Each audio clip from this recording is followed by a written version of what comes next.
રાજકોટમાં મકાનની અગાસી પરથી દારૂનો બાર ઝડપાયો છે। મકાનની અગાસી ખાલી જગ્યામાં ચાલતો હતો બાર। દેશી દારૂમાં ફ્લેવર ભેળવી અને વેચાણ કરવામાં આવતું હતું। દેશી દારૂ સાથે નમકીન પણ પીરસાતું હતું। તોરાળા પોલીસે 4 આરોપીઓને પકડી દેશી દારૂનો બાર પણ પર્દાફાશ કર્યો છે।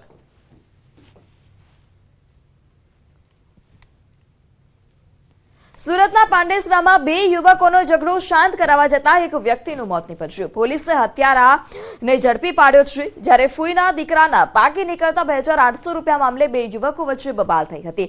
જે દરમિયાન રૂપિયાની બબાલમાં લઈ ગયેલા 2 મોબાઈલ પરત લેવા જતા મામલો બિચકાયો હતો। 2 યુવકો વચ્ચે થઈ રહેલી મારામારીમાં છેવાડે છોડાવવા જતા યુવકે તેના પર હુમલો કર્યો હતો। પથ્થરના ઘા ઝીંકી હુમલો કરાતા વ્યક્તિને ગંભીર ઈજા પણ પહોંચી છે। ટૂંકી સારવાર બાદ તેનું મોત નીપજતા પોલીસે ગુનો નોંધી કાર્યવાહી હાથ ધરી।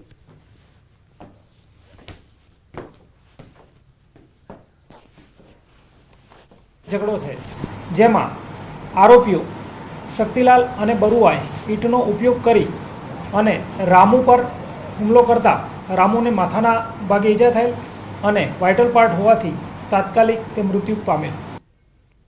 અને હવે વાત શિયાળામાં એટેકના ખતરાની।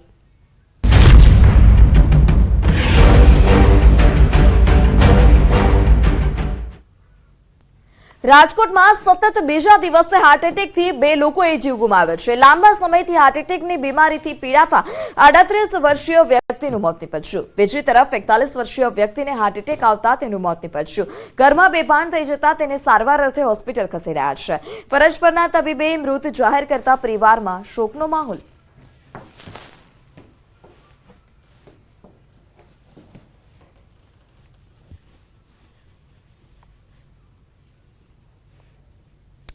તો રાજ્યમાં વધુ એક યુવકનું હાર્ટ એટેકથી મોત નીપજ્યું છે। બોટાદના ગઢડામાં હેડ કોન્સ્ટેબલનું હાર્ટ એટેકથી મોત નીપજ્યું। 32 વર્ષીય હરપાલસિંહને મોડી રાત્રે થયું હતું છાતીમાં દુખાવો। હોસ્પિટલ લઈ જતા સારવાર દરમિયાન મોત નીપજ્યું।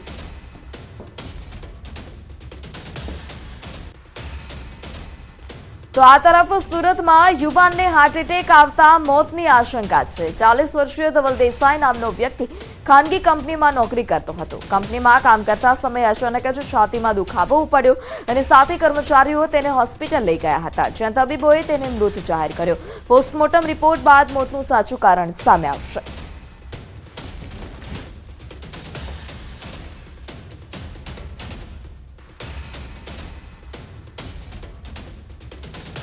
અને સમાચારમાં હવે વાત અયોધ્યામાં મહામહોત્સવની।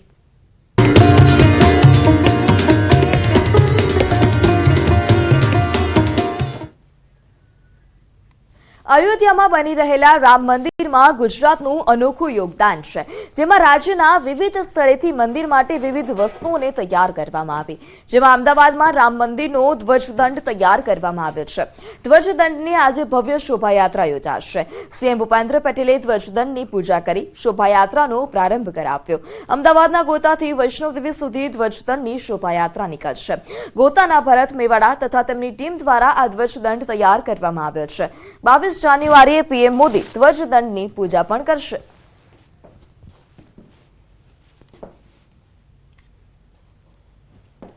ગુજરાતમાંથી 3 વસ્તુ અમૂલ્ય અયોધ્યા રામચંદ્રજી ભગવાન માટે જવાની છે। એક તો સૌથી મોટું નગારું, બીજું સૌથી મોટી વડોદરાથી અગરબત્તી અને આજે કર્ણાવતી મહાનગર ગોતા ખાતેથી ધ્વજદંડનું પ્રસ્થાન सीएम साहब भूपेंद्र भाई पटेल અને સંતોના વરદ હસ્તે જઈ રહ્યું છે। यहाँ अहमदाबाद से ध्वजदंड तैयार किया है, जो ध्वजदंड आज यहाँ से विदा होगा अयोध्या के लिए, और इसको बहुत आन बान शान से, क्योंकि बहुत बड़ी चीज है। जब तक राम मंदिर है तब तक ये ध्वजदंड लहराता रहेगा। राम जन्मभूमि तीर्थ નું નિર્માણ થઈ રહ્યું છે અને એનું ઘણું બધું કામ મારી ફેક્ટરીમાં થયું, એ બદલ હું આપણા કાર સેવકો કે જેમણે ખૂબ જ બલિદાનો આપેલા છે એમને હું નમન કરું છું। અને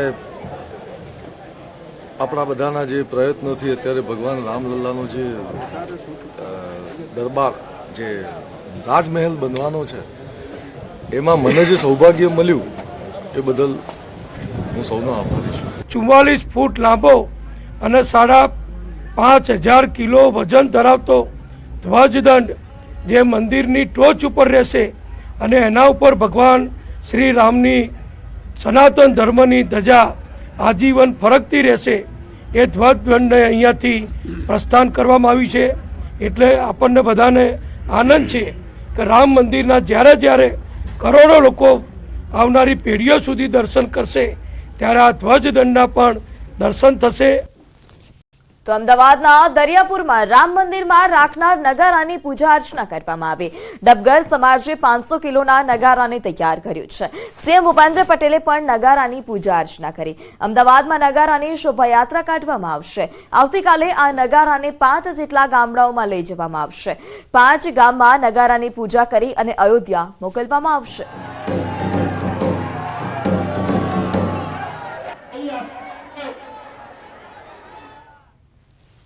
નગારું બનાવવામાં સમસ્ત અમારા સમાજની 90 દિવસની મહેનત છે. આ નગારામાં 8 લાખ રૂપિયાનો ખર્ચો થયો છે અને આ તમામ ભંડોળની રકમ અમારા સમાજ દ્વારા એકત્રિત કરવામાં આવી છે. આ નગારાનું વજન 500 કિલો છે. અમદાવાદથી અયોધ્યા નગારું જે છે અને તેની ગુંજ છે અયોધ્યામાં સંભળાશે. ખાસ કરીને મંદિરને પ્રાણ પ્રતિષ્ઠા મહોત્સવ સમયે સિંહ દ્વાર પર આ પ્રકારનું જે નગાડું છે તે મૂકવામાં આવશે. આ નગારું અમદાવાદમાં બનેલું છે, અમદાવાદના દરિયાપુર વિસ્તારમાં બનેલું છે અને દરિયાપુર વિસ્તારમાં જે પ્રકારે આ નગારું બનાવ્યું છે તેની જે કહેવાય કે તમામ લોકોએ પોતાનો જીવ રેડી દીધો હોય તે રીતે આ નગારું બનાવ્યું છે. આપ જોઈ રહ્યા છો 6 mm પ્લેટમાંથી જે લોખંડની નગારાની પ્લેટ છે તે બનાવવામાં આવી છે. 56 ઇંચની તેની સાઇઝ છે અને વજન તેનું 450 કિલો છે. આ વજન એટલું બધું છે જેને કારણે તેને લઈ જવું શક્ય નથી, પરંતુ અહીંથી આગળ જો તેને લઈ જવા માટે એક રથ એવી રીતે બનાવવામાં આવ્યો છે કે નગારાને એક જગ્યાએથી બીજી જગ્યાએ જ્યારે લઈ જવું હોય તો તેનો પણ ખાસ કરીને ઉપયોગ કરી શકાય. તો અયોધ્યામાં બની રહેલા ભવ્ય રામ મંદિરમાં 22 જાન્યુઆરી 2024ના રોજ રામલલ્લાની પ્રાણ પ્રતિષ્ઠા કરવામાં આવશે. તેની પહેલા તમામ લોકોમાં ઉત્સાહનો માહોલ છે. ત્યારે વિશ્વ હિન્દુ પરિષદ દ્વારા કળશ યાત્રાનું આયોજન કરાયું. આ કળશ યાત્રા બુધવારે સાંજે 4 કલાકે મહાલક્ષ્મી તળાવ વટવા ગામે દેરિયાથી પ્રારંભ થઈ, જ્યારે આસોપાલવ સોસાયટી નજીક નવજીવન, ટંકારા 4 અને પિકનિક પાર્ક સોસાયટીમાં આગમન થયું હતું, જેના દર્શનનો લાભ લેવા માટે મોટી સંખ્યામાં લોકો ઉમટ્યા હતા. નાની બાળાઓએ હાથમાં જવારા લઈ અને કળશ યાત્રાનું સ્વાગત કર્યું હતું. આ કળશ યાત્રામાં મોટી સંખ્યામાં લોકોનો જમાવડો જોવા મળ્યો.